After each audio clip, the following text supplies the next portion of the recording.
नमस्कार, आप देख रहे हैं डीडी न्यूज। मैं हूं आंचल गुलाटी गुम्मर। आगे बढ़ने से पहले एक नजर सुर्खियों की तरफ। प्रधानमंत्री नरेंद्र मोदी अब से थोड़ी ही देर में भुवनेश्वर में Utkarsh Odisha make in Odisha conclave 2025 का करेंगे उद्घाटन। कई समझौतों पर होंगे हस्ताक्षर।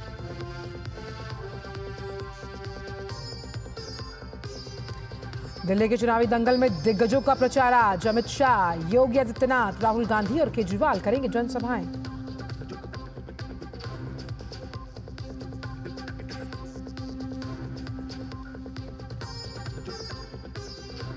आतंकी संगठन से जुड़े मामले में जम्मू कश्मीर एनआईए के 3 जगहों पर छापे।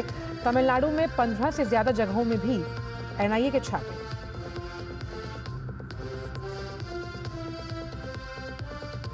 महाकुंभ में कल मौनी अमावस्या पर होने वाले दूसरे अमृत स्नान के लिए उमड़ी भीड़। 10 करोड़ श्रद्धालुओं के स्नान करने की संभावना। प्रशासन की तैयारियां जोरों पर।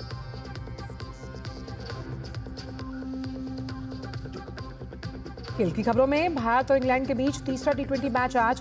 5 मैचों की सीरीज में भारत 2-0 से आगे। राजकोट में अजय बढ़त बनाने के इरादे से उतरेगी टीम इंडिया।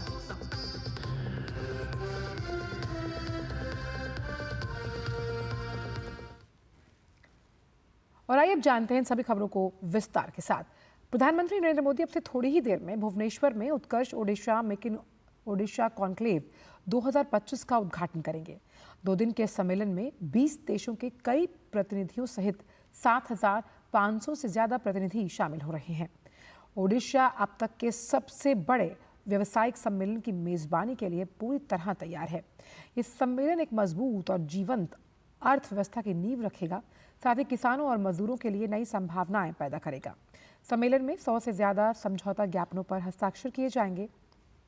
इसमें 3.5 लाख नौकरियां सृजित होने की संभावना है। जयपुर पुलिस ने शहर में संदिग्ध अपराधियों और अवैध रूप से रह रहे बांग्लादेशियों और रोहिंग्याओं के खिलाफ बड़ा अभियान चलाया। इस अभियान में लगभग 500 हार्डकोर और संदिग्धों जो कि बदमाश हैं उन्हें हिरासत में लेकर उनसे पूछताछ की जा रही है। पुलिस आयुक्त ने बताया कि पुलिस का मकसद आम जन में विश्वास और अपराधियों में भय की भावना को पैदा करना है। वहीं पुलिस उपायुक्त ने जानकारी दी कि दक्षिणी जिले के सभी थाना क्षेत्र में चलाए गए अभियान में धारा 170 में 17 और नई जो धाराएं हैं उसमें 2 कार्रवाई की गई। साथ ही सोडाला थाना क्षेत्र में 394 रोहिंग्या नागरिकों और एक बांग्लादेशी को भी गिरफ्तार किया गया। वहीं उत्तर जिले के सभी थाना क्षेत्रों में धारा 170 के तहत 243 और अन्य एक्ट में 2 कार्रवाई की गई। साथ ही बांग्लादेशी दबिश के दौरान हिरासत में लिए गए 250 संदिग्धों से पूछताछ चल रही है।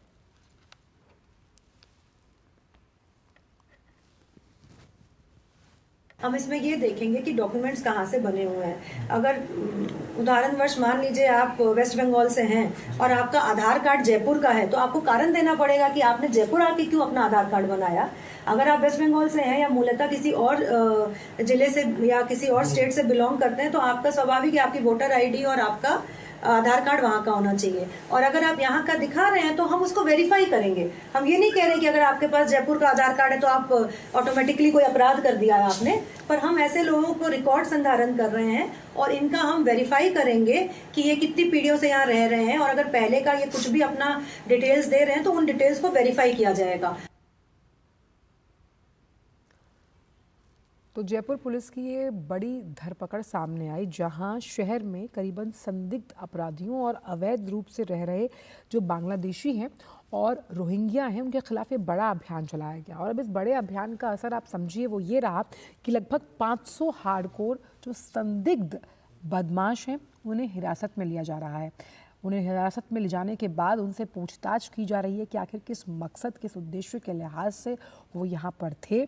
और सबसे अहम बात यहाँ पर था वो ये था कि कैसे आम जन में विश्वास बहाली हो कि वो सुरक्षित हैं अपने शहर में। जयपुर से हमारे संवाददाता महेश दधी जुड़ गए हैं। महेश, हम इसे एक बड़ा एक्शन मान सकते हैं जयपुर पुलिस के द्वारा, जहाँ पर संदिग्ध अपराधियों जो कि अवैध रूप से रह रहे बांग्लादेशी और रोहिंग्या भी हैं उन पर कड़ा एक्शन, क्योंकि ये जानना जरूरी है कि आखिरकार किस मकसद के तहत वो भारत आए। जानकारी देना चाहूंगा कि जयपुर पुलिस में इस समय में एक बड़ा अभियान जो है वो चलाया हुआ है। इस अभियान के तहत ये देखा जा रहा है कि यहाँ पर कोई संदिग्ध रूप से कोई अपराधी तो छिप करके इस तरह के कैंपों में नहीं रह रहा है, जो यहाँ पर कि शहर के अलग अलग इलाकों में मसलन सोडाला में, सांगानेर में, और जो अवैध रूप से यहाँ जो बस्तियां हैं उनमें इस तरह की संदिग्ध गतिविधियां नहीं हो, इस बाबत जो है जयपुर पुलिस एक खास तौर पर अभियान चला रही है। इसी अभियान में जो हाल ही में 500 हार्डकोर और संदिग्ध बदमाश जो है उनको यहाँ पर हिरासत में लिया गया है। ऐसे लोग जो आइडेंटिफाई किए गए हैं जो किसी न किसी अपराध में लिप्त है या किसी आपराधिक गतिविधि में उनके होने का जो अनुमान है वो यहाँ पर पुलिस को है। इसी लिहाज से इन्हें यहाँ पर अभी हिरासत में ले लिया गया है। बड़ी बात ये निकल कर के आई है कि ये जो है अवैध रूप से रहने वाले लोग हैं, उनमें कई ज्यादातर जो लोग हैं वो बांग्लादेशी रोहिंग्या जो हैं वो होने की जो बात है वो भी पुलिस ने यहाँ पर साफ तौर पर अपने बयान में भी उन्होंने कही है। और उनका कहना है कि क्योंकि पुलिस जो है वो यहाँ पर जयपुर में जिस तरह से अपराध की जो घटनाएं हैं उनकी रोकथाम के लिहाज से यहाँ पर लगी हुई है और लगातार ऐसे कई जो अभियान हैं वो यहाँ पर चलाए जा रहे हैं। तो ऐसे में अपराधियों की धरपकड़ को लेकर के जो खासतौर पर ये सक्रिय रूप से अभियान चल रहा है, इसी के तहत में ये कार्रवाई की गई है। और ऐसे लोगों को अब आइडेंटिफाई किया जा रहा है कि इनकी कोई क्राइम में, किसी तरह की क्रिमिनल एक्टिविटी में इनकी संलिप्तता तो नहीं पाई जा रही है। तो ऐसे में ये आइडेंटिफाई करना जो है वो पुलिस का अभियान है, क्योंकि इनके पास में किसी तरह की पहचान नहीं मिली है, ना इनके पास में कोई महेश, ये जो इलाका है सोडाला, सांगानेर, जहां पर ये अभियान चलाया गया, वहां पर UNHCR के जो कार्डधारी हैं उनमें बिना दस्तावेज के भी कई लोग जो है उनकी गिरफ्तारी हुई है। उसको लेकर क्या जानकारी है? देखिए, बिल्कुल आपने ठीक कहा कि 170 बीएनएस और 17 की एक्ट के तहत जो ये कार्रवाई की गई है, जिसमें सोडाला थाना क्षेत्र में अकेले करीब 400 रोहिंग्या जो नागरिक हैं वो शरणार्थी के रूप में निवास कर रहे हैं। और पुलिस ने ये भी जानकारी दी है कि एक अवैध जो निवासरत बांग्लादेशी है उसको यहाँ पर इसमें पकड़ा गया है। ऐसे कई अलग अलग जगहों पर जो डेरा जमाए हुए जो लोग हैं वो निवास कर रहे थे। जब उनको यहाँ पर पुलिस ने तलाशा, जब उनकी यहाँ पर दबिश दी, तब ये सामने आया कि ऐसे 250 संदिग्ध बांग्लादेशी जो हैं वो एक छोर पर सांगानेर के अंदर में और सोडाला के अलग अलग इलाकों में जो है वो निवास कर रहे हैं। अब पुलिस इनसे कड़ी पूछताछ कर रही है, जानकारी जुटा रही है कि किसी तरह के अपराधों में इनकी किस तरह की संलिप्तता या किस तरह के अपराधों में जुड़े हुए हैं। पुलिस ने इनको अभी अरेस्ट किया है, हिरासत में किया है, और उसके बाद में अब लगातार इनसे जो पूछताछ है वो यहाँ पर की जा सकती है और उसके साथ ही इनको आइडेंटिफाई करके और आगे की जो कार्रवाई है पुलिस उसमें जुट गई है। जी अच्छा, ऐसी भी खबर सामने आ रही है कि अगर आप इस पर ज़्यादा रोशनी डाल पाएँ महेश, कि जो स्थानीय लोग हैं उनकी मिली भगत के साथ जो दस्तावेज़ अगर कुछ के पास मिले हैं तो वो तैयार किए गए, क्योंकि यकीनन अगर वो यहाँ रह रहे होंगे तो जीवन यापन के लिए कुछ कमाई का जरिया भी उन्होंने सोचा होगा और आम जन के साथ मिलकर ही वो हमारे तुम्हारे बीच रह रहे होंगे। तो इस लिहाज से ये बड़ा एक्शन खास तौर पर जनता के विश्वास बहाली के लिहाज से भी बहुत बड़ा माना जा रहा है। देखिए, बिल्कुल जो लोग इन्हें यहाँ पर शरण देते हैं या फिर जो लोग इन्हें यहाँ पर बसाते हैं, ये जो अवैध कच्ची बस्तियां इस तरह से बस्ती है उसमें यहाँ के स्थानीय लोगों का ही कोई न कोई बड़ा हाथ जो है वो निकल करके सामने आ सकता है। पुलिस इस मामले पर, इस एंगल पर भी यहाँ पर जांच में जुटी है कि कौन लोग जो हैं वो इन्हें यहाँ पर जो है बसावट करने के अंदर में उनकी यहाँ पर कोशिशें हैं। साथ ही में इन लोगों को यहाँ पर शरणार्थी के रूप में लाने की जो कोशिशों में जुटा हुआ है वो वर्ग कौन सा है उसको आइडेंटिफाई जो है वो पुलिस भी करेगी और में ऐसे लोगों को यहाँ पर पहचान करके उनके खिलाफ भी पुलिस की जो कार्रवाई है वो यहाँ पर अमल में लाई जा सकती है। क्योंकि देखिए, कई ऐसे मामले भी सामने आए हैं जो लंबे समय से यहाँ पर रह रहे हैं, उनके राशन कार्ड तक यहाँ पर बन गए हैं लेकिन उनका आधार कार्ड नहीं है। यानी कि कई ऐसे मामले जिनमें कि मिलीभगत करके और दस्तावेज जो है वो क्या जाली तरीके से, फर्जी तरीके से बनाए गए हैं या फिर उनमें किसी तरह का यहाँ के स्थानीय जो लोग हैं जिनसे उन्होंने कोई सहारा लिया है। तो पूरी जो कड़ियां हैं वो तभी खुल पाएगी जब यहाँ पर पुलिस जो है वो जांच करेगी और जांच के बाद की जो रिपोर्ट सामने आएगी उसमें ये साफ हो पाएगा कि कितने लोगों की जो है आपराधिक गतिविधियों में संलिप्तता पाई जाती है या फिर जो लोग हैं ये वाकई में शरणार्थी हैं या बांग्लादेशी हैं और इनको वापसी इनके जो वतन भेजने की जो प्रोसेस होगी उस पर किस तरह की बात होगी, अभी पुलिस ने इस बारे में स्पष्ट नहीं किया है। लेकिन फिलहाल पुलिस इस मामले में जांच कर रही है और अनुसंधान के बाद में उन्हें विश्वास है कि काफी चीजें जिस तरह के अंदेशा उनको है वो यहाँ पर निकल करके सामने आ सकती है। जी। लेकिन महेश, कहीं ना कहीं घुसपैठियों की समस्या से कई ऐसे राज्य हैं जो जूझ रहे हैं, जयपुर भी उन्हीं में से एक है। कई रिपोर्ट्स के जरिए भी खुलासा हुआ कि बड़ी संख्या में जो घुसपैठिए हैं वो जयपुर राज्य में ही है। देखिए, बिल्कुल लंबे समय से पुलिस को ये यहाँ पर अलर्ट मिल रहा था और जिस तरह की जो चीजें पुलिस के सामने आई थी उसके बाद में एक अभियान चलाने की जरूरत इसलिए भी पड़ी कि यहाँ पर ये बताया जा रहा था कि जो यहाँ कच्ची बस्तियां बस रही है उनमें अवैध रूप से रोहिंग्या और बांग्लादेशी जो है वो लोग यहाँ पर पहुंच रहे हैं और वो घुसपैठ करके पहुंच रहे, क्योंकि ये सामने भी आ चुका है पहले भी। कई, आपने बिल्कुल ठीक कहा कि कई राज्यों में इस तरह की बातें देखने को मिलती है कि जो नेपाल के रास्ते या बांग्लादेश से बंगाल के रास्ते में जो है इजी तरीके से वहां पर किसी न किसी तरीके से घुसने में कामयाब हो जाते हैं और उसके बाद में फिर न सिर्फ उन राज्यों में बल्कि जो पड़ोसी राज्य होते हैं और वहां से ये मूव करते हुए अलग अलग राज्यों की तरफ जो है अपना रुख करते हैं। राजस्थान भी उन्हीं में से एक है और यहाँ पर क्योंकि इनका जब नेटवर्क पूरी तरीके से फैल जाता है तो यहाँ पर ये स्थानीय लोगों के साथ में रहने लग जाते हैं, उसी तरह की बोलचाल, उसी तरह के रीति रिवाज को फॉलो करने लग जाते हैं ताकि किसी दूसरे को ये नहीं लगे कि ये विदेशी हैं या कोई ये घुसपैठ करके आए हैं। तो ऐसे में इनको पहचानना भी मुश्किल हो जाता है। लेकिन अब पुलिस का जो अभियान चला है तो काफी कुछ निकल करके सामने आएगा, ऐसी उम्मीद की जा रही है। जी बिल्कुल, बहुत बहुत शुक्रिया महेश इन तमाम जानकारी को हमसे साझा करने के लिए। आगे भी आपसे इस मामले पर अपडेट्स लेते रहेंगे, लेकिन वक्त फिलहाल एक छोटे से ब्रेक का। ब्रेक के उस पर आपको बताएंगे कि उत्तर प्रदेश में क्या बड़ी घटना सामने हुई है। वक्त छोटे से ब्रेक का।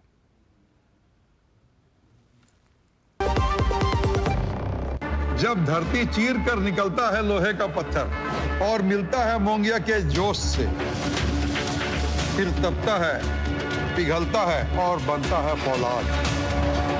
अब होता है सरिया सारी खूबियों के साथ।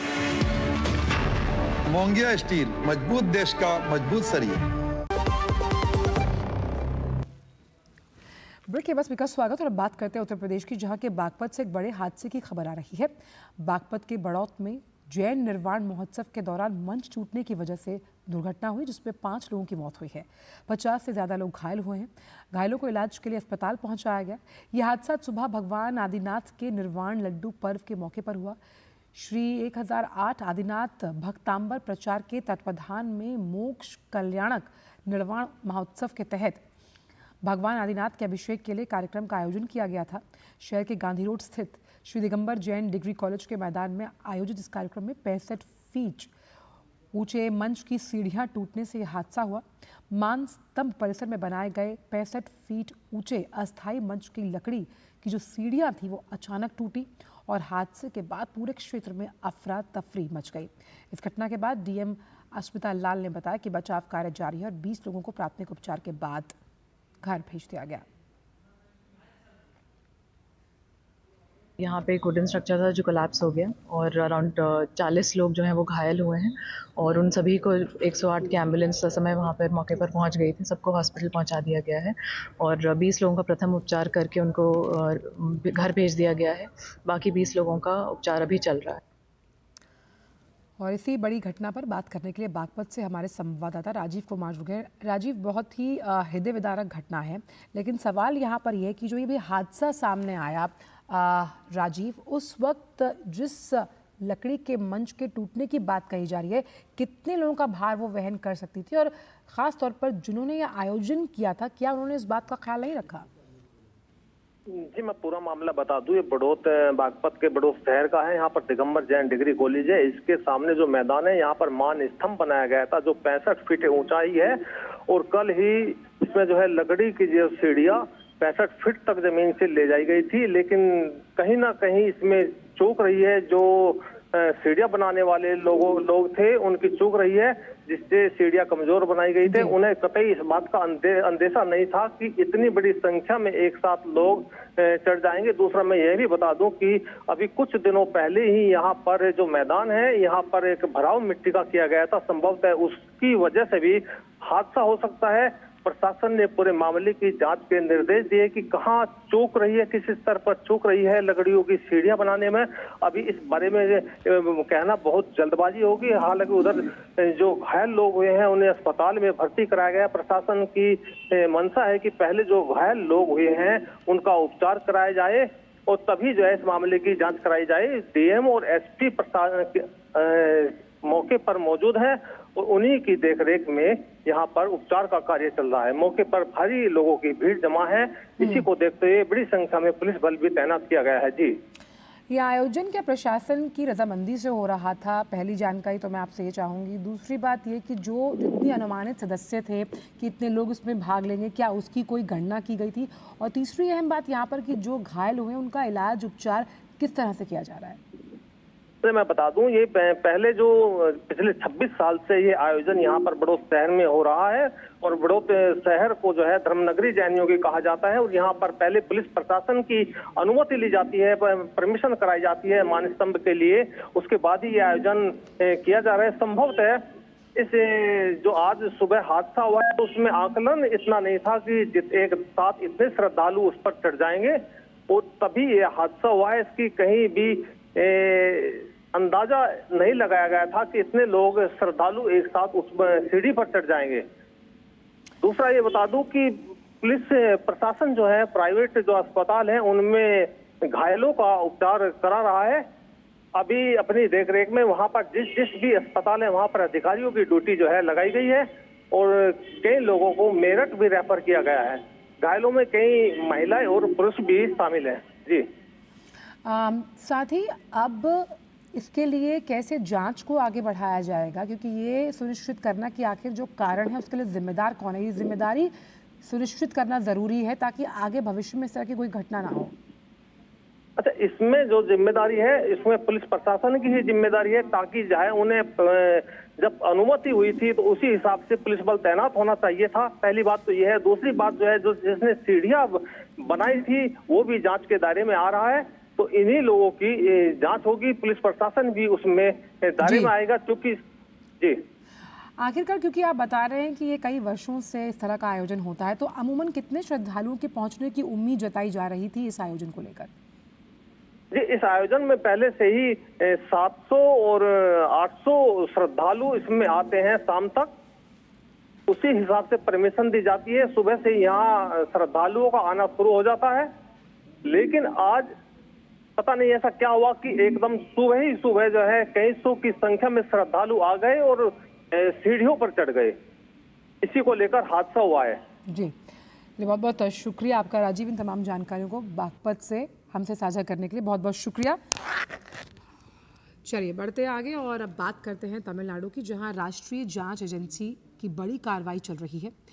जांच एजेंसी की टीम राज्य के कई इलाकों में छापेमारी कर रही है।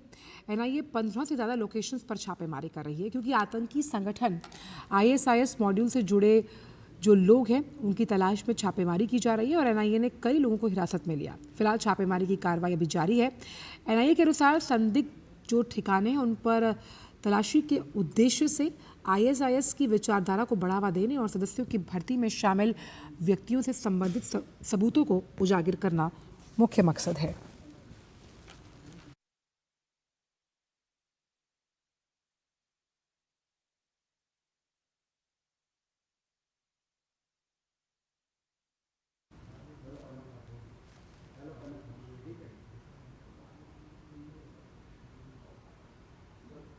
वहीं जम्मू कश्मीर के राष्ट्रीय जांच एजेंसी ने 6 स्थानों पर छापेमारी की। ये छापेमारियां आतंकियों द्वारा गैर स्थानीय लोगों को मारे जाने के सिलसिले में की गई। ये छापे जम्मू कश्मीर पुलिस और सीआरपीएफ के साथ मिलकर एनआईए ने किए हैं। ये छापे श्रीनगर, बडगाम और सुपोर में 6 जगहों पर मारे जा रहे हैं। अधिकारियों ने बताया कि एजेंसी के अधिकारियों ने आतंकवाद से संबंधित मामले में जावेद अहमद शेख, एआर शल्ला और निसार अहमद के नाम के 3 व्यक्तियों के घरों पर छापेमारी की। उन्होंने बताया कि छापेमारी जारी है। एनआईए जम्मू कश्मीर में आतंकवाद से संबंधित कई अपराधों की जांच कर रही है, जिसमें 9 जून 2024 को जम्मू संभाग के रियासी जिले में हिंदू तीर्थयात्रियों की हत्या और गांदरबल जिले के गगनगीर की हत्या शामिल है। 26/11 मुंबई आतंकी हमले के मामले में एक बड़ी खबर सामने आ रही है। इस हमले के आरोपी तहव्वुर राणा के प्रत्यर्पण की औपचारिकताओं को अंतिम रूप देने के लिए एनआईए की एक टीम जल्द ही अमेरिका जाएगी।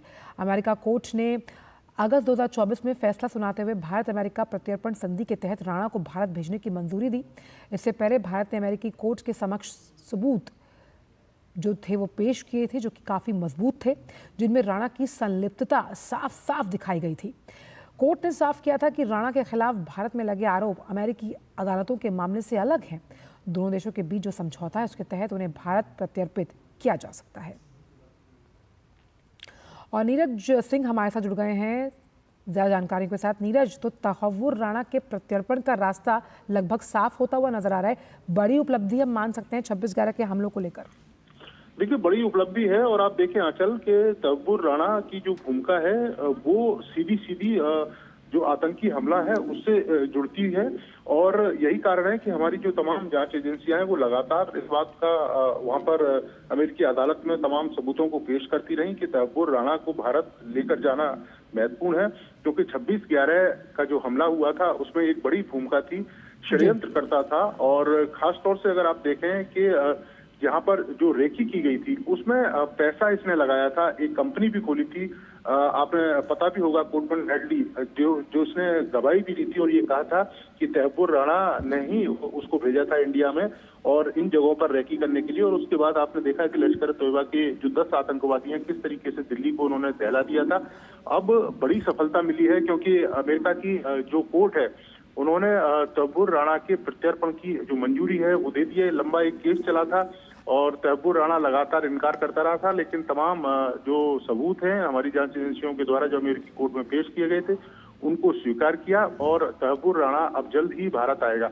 और जो एनआईए की एक टीम है वो भी जल्द अब अमेरिका जा सकती है ताकि तहव्वुर राणा की जो फॉर्मेलिटीज हैं वो पूरी की जा सके जल्द से जल्द और उसे जल्द से जल्द भारत लाया जा सके। तो इस लिहाज से ये कह सकते हैं कि एक बड़ा अमेरिकी फैसला है और हमारी जांच एजेंसियों की जीत है कि तहव्वुर राणा सीधे आतंकी हमले से जुड़ा हुआ है 26/11, जिसमें 166 के करीब जो लोग हैं वो मारे गए थे। आपने देखा भी था कि कई सारे जो पुलिस ऑफिसर हैं वो इसमें मारे गए थे और मुंबई की अलग अलग जगहों पर ये हमला हुआ। तो उस लिहाज से ये बड़ी जीत है और जल्द ही तहव्वुर राणा भारत आएगा और भारत की जांच का जो सामना है उसे करना पड़ेगा। बहुत बहुत शुक्रिया नीरज इन तमाम जानकारी को हमसे साझा करने के लिए। और अब खबरों में बात करते हैं दिव्य भव्य महाकुंभ से जुड़ी हुई।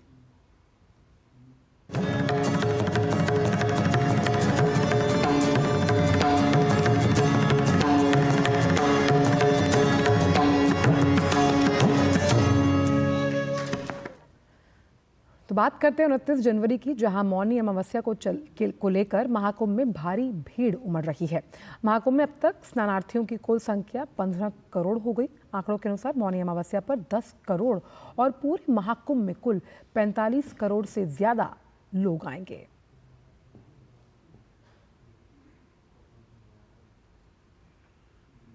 महाकुंभ को लेकर प्रयागराज मेला प्राधिकरण मेला क्षेत्र में स्वास्थ्य, सड़क और अन्य सुविधाओं को लेकर कोई कोर कसर नहीं छोड़ना चाहता। संगम क्षेत्र पूरा जल क्षेत्र है, ऐसे में जल पुलिस की भूमिका बेहद महत्वपूर्ण है। समूचे संगम क्षेत्र में नौवाहन और श्रद्धालुओं की सुरक्षा के लिए व्यापक प्रबंध किए गए हैं। देखिए हमारे संवाददाता अश्विनी मिश्र की खास रिपोर्ट। यमुना तट पर स्थित किला घाट या वीआईपी घाट पर यह तैरती पुलिस चौकी है जो पूरे महाकुंभ के दौरान 24 घंटे जल पुलिस व्यवस्था के लिए बनाई गई है। यमुना की गहराई और चौड़ाई प्रयागराज में बहुत ज्यादा है और संगम के क्षेत्र तक पहुंचने के लिए नाव एक प्रमुख माध्यम है। ऐसे में जल पुलिस के प्रशिक्षित कर्मी 24 घंटे जनता जनार्दन की सुविधा और सुरक्षा का ध्यान दे रहे हैं। जल पुलिस में यूपी पुलिस के साथ साथ पीएससी की बाढ़ राहत इकाई और अन्य अर्धसैनिक बल के अधिकारी और जवान समूचे आयोजन को निर्विघ्न संपन्न कराने के लिए प्रतिबद्ध हैं। 40 से अधिक पीएससी की कंपनियों का व्यवस्थापन किया गया है जो विभिन्न स्थानों पर, जिसमें कुंभ मेला क्षेत्र, जीआरपी और कमिश्नरेट प्रयागराज का क्षेत्र शामिल है। पीएससी बल को बहुत सारे साधन संसाधन उत्तर प्रदेश सरकार से माननीय योगी जी के निर्देश के क्रम में प्राप्त हुए हैं, जिसमें कि पहली बार हम लोग अगर बात करते हैं तो अंडर वाटर ड्रोन हम लोग प्रयोग कर रहे हैं। महाकुंभ में इससे पहले उसका कभी प्रयोग नहीं हुआ है, जो कि जल के नीचे सर्विलांस का काम करता है, जल के नीचे होने वाली गतिविधियों पर लगातार नजर रखता है साथ ही साथ सोनार सिस्टम है, साउंड नेविगेशन और रेंजिंग सिस्टम, ये भी जल में होने वाली गतिविधियों पर निगाह रखता है। साथ ही साथ कोई व्यक्ति हो, कोई वस्तु हो, ये दोनों जो उपकरण हैं वो लोकेट करने में मदद करते हैं। कुंभ मेला क्षेत्र में लगभग 1500 metre deep water barricading line बिछाई गई है। कोई अनहोनी न हो पाए, इसके लिए थर्मोप्लास्टिक के फ्लोटिंग ब्लॉक्स को जोड़कर बैरिकेटिंग और रिफ्लेक्टिव रिवर लाइन बनाई गई है। जल पुलिस सोनार और डीप वाटर उपकरणों का भी इस्तेमाल व्यापक पैमाने पर कर रही है। महाकुंभ प्रबंधन के लिहाज से जल पुलिस 4 जोन में विभाजित है। पहला जोन संगम, दूसरा जोन बरगद घाट, तीसरा जोन संगम क्षेत्र से दुर्वासा फाफा मऊ है, जहां पर सैकड़ों की संख्या में पुलिस के जवान, पीएसी गोताखोर, सुरक्षाकर्मी, प्राइवेट गोताखोर, मोटर बोट और नावों को सुरक्षा इंतजाम में लगाया गया है। जल पुलिस लगातार न केवल संगम क्षेत्र और मेला क्षेत्र में जलीय सुरक्षा व्यवस्था चाक चौबंद रख रही है, बल्कि 24 घंटे तत्पर रहकर नाव नाविकों और श्रद्धालुओं की सुरक्षा भी सुनिश्चित कर रही है। तो सुरक्षा के अभूतपूर्व इंतजाम किए गए हैं। अभेद्य सुरक्षा कवच की तरह इस पूरे प्रयागराज महापर्व क्षेत्र को सुरक्षित रखा गया है, सुव्यवस्थित रखा गया है। रमाकांत के साथ अश्विनी कुमार मिश्र, डीडी न्यूज, महाकुंभ नगर, प्रयागराज। और आपको सीधे ले चलते हैं भुवनेश्वर, जहां प्रधानमंत्री भुवनेश्वर में उत्कर्ष